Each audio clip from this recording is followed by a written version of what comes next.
कांग्रेस नेता राहुल गांधी इस वक्त मीडिया को संबोधित कर रहे हैं, क्या कह रहे हैं जरा दिखाते हैं आपको। आपके हाथ से रोजगार छीना, कोरोना में आपकी मदद नहीं की, आपके जो किसान माता पिता हैं उनके लिए 3 स्पेशल कानून बनाए।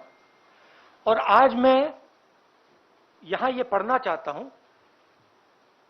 कि प्रधानमंत्री अपने मित्रों को हिंदुस्तान का क्या क्या बेचकर दे रहे हैं। और इसको पढ़ने से आपको पता लग जाएगा, मुझे कहने की भी जरूरत नहीं होगी कि कौन सा एसेट किसको जा रहा है। और ये जो सिलेक्शन किया गया है ये किन लोगों के लिए किया गया है और किस प्रकार से उनको फ्री गिफ्ट दिया जा रहा है। तो शुरुआत करता हूं मैं रोडवेज। 1.6 लाख करोड़ रुपीस का gift, 26,700 kilometre national highways. Railways जो इस देश की रीढ़ की हड्डी है, जिसके बिना भाइयों और बहनों देश के गरीब लोग एक शहर से दूसरे शहर में नहीं जा सकते।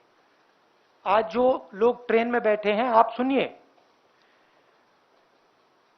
1.5 लाख करोड़ रुपए रेलवेज, 400 स्टेशन, 150 ट्रेनें, रेलवे ट्रैक और वुडशेड। और जो हमारे रेलवेज के एम्प्लॉई हैं, आप भी बात समझ लीजिए, जब ये रेलवे से छीनकर किसी प्राइवेट एंटिटी को दिया जाएगा तो आप समझ लीजिए आपके रोजगार का क्या होने वाला है। मुझे समझाने की जरूरत नहीं है। उसके बाद special gift power transmission, 42,300 circuit kilometres of transmission network. Power generation, 6,000 megawatt hydro solar wind assets from NHPC, NTPC, NLC. National gas pipeline, 8,000 kilometre GAIL की पाइपलाइन। किसको जा रहा है आप जानते हो। Petroleum pipeline, 4,000 kilometre Indian oil corporation and HCL की pipeline. Telecoms, 2.86 lakh kilometre of Bharat net fibre optic network. BSNL एंड MTNL के टावर्स। वेयर हाउसिंग, किसान भाई आप इसको अच्छी तरह सुनिए, वेयर हाउसिंग 29,000 करोड़ रुपीस की warehousing. 210 lakh metric tonne food storage. भाइयों और बहनों, आपको मालूम होगा कि ये 2010 लाख मेट्रिक टन स्टोरेज किसको जारी है, कहने की जरूरत नहीं है। Mining, 160 coal mines, 761 mineral blocks. Airports, 21,000 crore, 25 airports. किसको जा रहा है आपको मालूम। Ports, 13,000 crore, 31 projects, 9 ports. किसको जा रहा है आपको मालूम। Stadium, 11,000 crore, 2 national stadium. अब देखिए, ये जो एसेट्स हैं इनको बनाने में 70 साल लगे हैं और इनको बनाने में हिंदुस्तान की जनता ने लाखों करोड़ रुपए अपना पैसा डाला है। ये पूरा का पूरा 3-4 लोगों के हवाले किया जा रहा है। आपसे कहा जा रहा है भाइयों और बहनों क्या नाम दिया इसका, क्या कहते हैं इसका, नहीं वो एक लाइन थी, नेशनल मोनेटाइजेशन पाइपलाइन। ये आपका भविष्य है, ये जो आपका भविष्य है, इसको बेचा जा रहा है, इन 3-4 उद्योगपतियों को गिफ्ट दी जा रही है, रियलिटी है।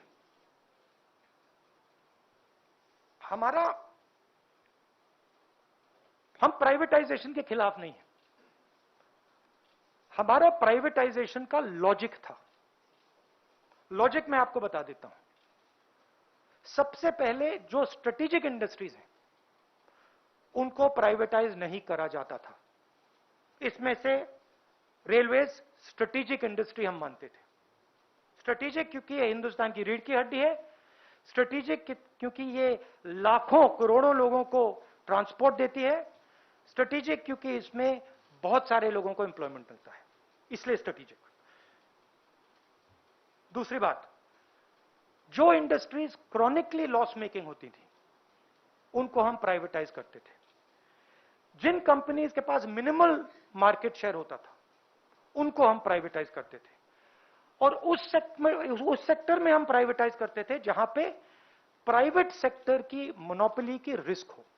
मतलब अगर सरकारी कंपनी मोनोपोली को रोक सके तो हम उसको प्राइवेटाइज नहीं कर सकते। अब यहां पे ये सारे के सारे प्राइवेटाइजेशन मोनोपोली बनाने के लिए करे जा रहे हैं, सारे के सारे। मैंने आपको नाम दिया है, power, telecoms, warehousing, mining, airports, ports, ये सब मोनोपोली बनाने के लिए किया जा रहा है। आप जानते हो पोर्ट्स किसके हाथ में है, एयरपोर्ट किसको मिल रहे हैं। तो हम कहते हैं प्राइवेटाइज कीजिए, मगर देश को नुकसान मत पहुंचाइए। देश को नुकसान कैसे होगा, और जो देश के युवा हैं आप इसको अच्छी तरह सुनिए। जैसे ही ये मोनोपोलीज बनती जाएंगी वैसे ही उतनी ही रेट से आपको रोजगार मिलना बंद हो जाएगा। आप स्कूल्स में हो, कॉलेजेस में हो, इस देश में जो छोटे बिजनेसेस होते हैं, मिडिल साइज बिजनेसेस होते हैं, जो आपको रोजगार देंगे कल, वो सब बंद हो जाएंगे, खत्म हो जाएंगे। 3-4 बिजनेसेस रहेंगे, इनको एम्प्लॉयमेंट देने की कोई जरूरत नहीं रहेगी और आपको रोजगार नहीं मिलेगा। मैंने कोरोना के बारे में बोला था, आप लोगों ने मजाक उड़ाया, ठीक है, मैं फिर से बोल रहा हूं, और हिंदुस्तान का युवा आप अच्छी तरह सुन लीजिए। जैसे ही ये होगा वैसे आपको रोजगार मिलने का चांस खत्म हो जाएगा।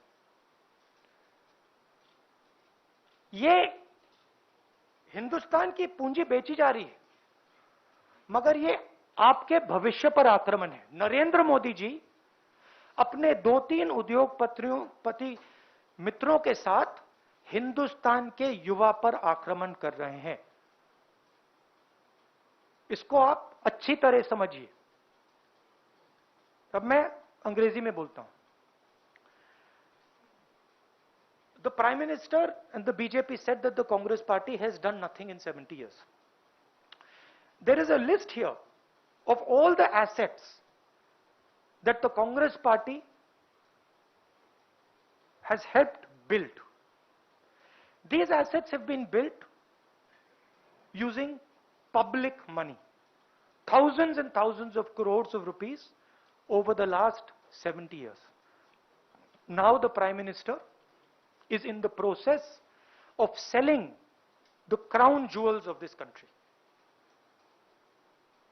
I'm going to read what is being sold, and you can guess to which monopolist it is being sold. Frankly, this entire list is going to go to only 3 or 4 people. And these are the sectors that those 3 or 4 people are interested in. So, roads, 1.6 lakh crores, 26,700 kilometers of national highways.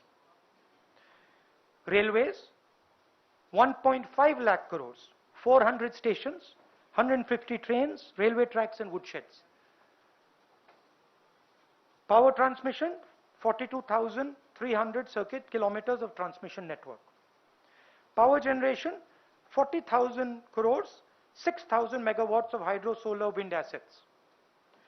Natural gas pipeline, 25,000 crores, 8,000 kilometers of GAIL pipeline. Power pipeline, 4,000 kilometers, sorry, petrol pipeline, 4,000 kilometers, Indian Oil and HPCL pipelines, 22,000 crores. Telecom, 35,000 crores, 2.86 lakh kilometers of BharatNet fiber optics. Warehousing, 29,000 crores, 210 lakh metric tons of food storage. Who is this designed to hurt? This is designed to hurt our farmers. This is designed to make sure that one person gets a monopoly in the agricultural system of India. Mining, 20,000 crores, 160 coal mines. Airports, 21,000 crores, 25 airports. You know who the airports are going to, who they've been going to. These 25 will also go there. Ports, 13,000 crores, 31 projects, 9 ports. You know who that is going to go to. Stadiums, 11,000 crores, 2 national stadiums. So this is what is being given away, what is being gifted. Now, we had a privatization policy. We're not against privatization. We believe that there should be a strategy for privatization. What were the pillars of our strategy? First of all, no strategic asset will be sold. In that there is defense, in that there is railways. You can see that a strategic asset is being sold, right? We said only companies which are chronically loss-making, only companies which have minimal market share, and we will not sell companies where there is a risk of a monopolist. So where the public sector can help ensure that the industry is fair, free, and is not monopolized, we will not sell that sector. This entire privatization is designed to create monopolies. The whole idea behind this thing is to create monopolies for 3 or 4 people. And my young friends who are today searching for a job cannot find a job. You have to understand that the reason you cannot find a job is because the entire small and medium industries have been destroyed. And the reason they've been destroyed is because the Prime Minister insists on building 2 or 3 monopolies that own everything in this country. This is not just a gifting of India's assets. This is going to ensure that the young people in India will not be able to find employment in the future. I gave a warning during Corona. I said to you that Corona is going to be a disaster. I was ridiculed. I am saying to you again, this thing is going to ensure that our young people do not get jobs. This is going to ensure that our entire industrial structure is controlled by 2 or 3 people. And so as a youngster, it is your duty and my duty to fight this and to make people understand what the Prime Minister is doing. The Prime Minister is not working for the people of India. The Prime Minister is working for 2 or 3 monopolists. There are many other issues related to this, which we haven't gone into the details of, but we are concerned. There is the issue of what happens to reservations, for example. There is the issue of what happens to strategic industries. So we are going to study those things and we are going to come out with a viewpoint on those ideas. But the central idea here is that what this country has built over the last 70 years is being given away. Right? There is an excuse they've come up with that we are leasing this, right? You are leasing, for example, you are leasing a gas pipeline. You are leasing it for a % of the value. How much money have the Indian people put into building that pipeline? Thousands and thousands and thousands and thousands of crores have been put into that to create that asset. Now you're going to take a little bit of rent from that asset and you're going to gift the asset to these people. And what's going to happen after 40 years? Who knows? Who knows what's going to happen after 40 years? Now, the government clearly has mishandled the economy. The government clearly does not know what to do. They have basically destroyed what the UPA built. And now, as a last resort, they are selling everything that we had helped create. So to me, this is a huge tragedy, and it is something that every patriotic person, every nationalistic person should oppose. So now if Chidambaramji would like to say something, please, and then you can ask questions. I don't wish to add too much. I just wish to point out that this exercise has been designed without any ex-ante criteria. The government should have spelt out what its criteria were and what its goals were. You don't embark upon such a big exercise without first setting